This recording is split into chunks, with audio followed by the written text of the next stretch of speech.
I think everyone knows that the purpose of today's hearing is to continue the Environment and Public Works Committee's investigation into the decision, my own opinion, an unconscionable one, by the EPA Administrator to deny California and many other states, as a matter of fact, affecting more than half the population of the United States, the opportunity to cut global warming pollution from motor vehicles. In my many years in the House and in the Senate, and I'm very pained to say this as chairman of this committee, I have never seen such disregard and disrespect by an agency head for Congress and for the committee with the responsibility for oversight of his agency. When it comes to global warming, I think most people agree that time is of the essence. And yet 2 years have gone by as EPA dragged out the process of reviewing California's petition for a waiver to fight global warming. And it isn't just California that suffers, as I pointed out. 14 other states, and we're going to hear from 3 governors today, Republican and 2 Democrats, have adopted California's standards or are in the process of adopting them. Another 4 are moving toward adopting those standards. So those 19 states represent more than 152 million Americans, a majority of our population. I'd like to place into the record a letter to Administrator Johnson signed yesterday by governors, Republicans and Democrats of 14 states, expressing their disappointment in EPA's unprecedented failure to abide by federal law, ignoring the rights of the states and the will of millions of people. I'd like to place in the record a statement by Speaker of the California Assembly. He calls on the EPA to reverse its decision for all of the states involved and for the future of the planet. I'd like to place into the record a statement from the Attorney General of California. He makes clear that it's crucial that EPA's waiver decision be reversed. Sanders.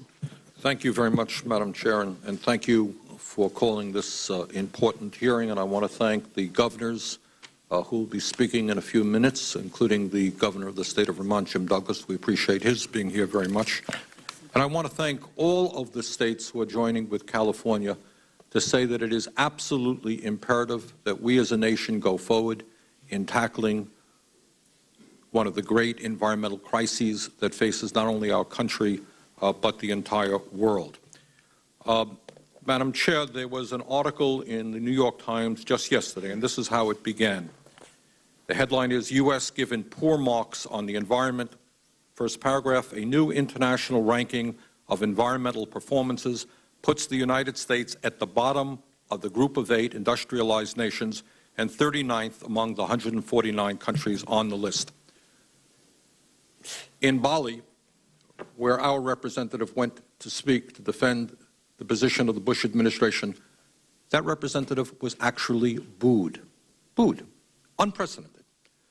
All over the world, people are wondering what is going on in the United States of America in so many areas, but certainly in terms of the environment.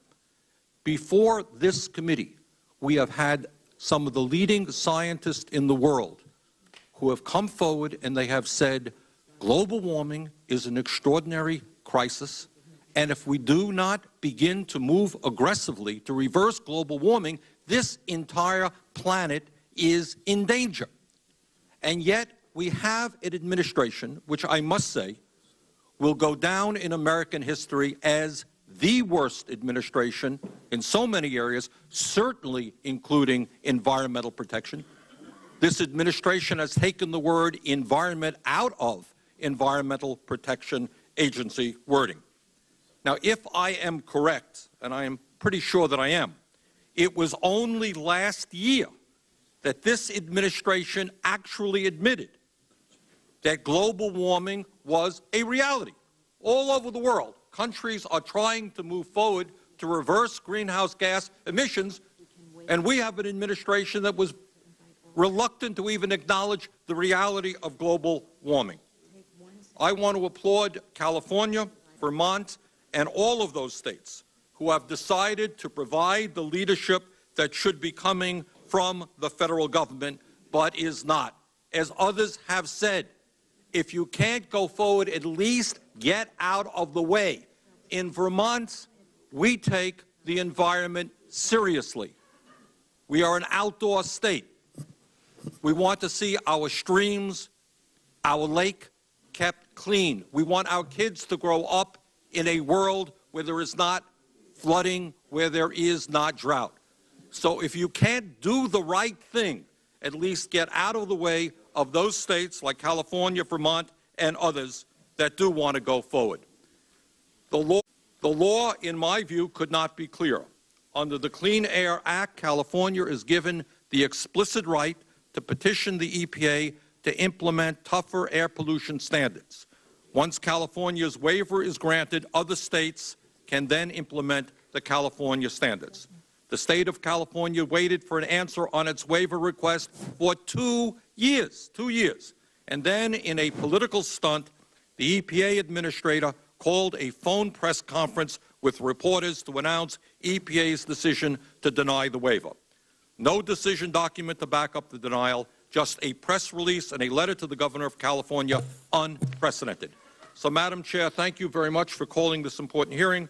I'm glad to join you in your legislation that would immediately grant California's request for a waiver, and I know that this committee will continue to look into exactly how this ill-conceived decision was made.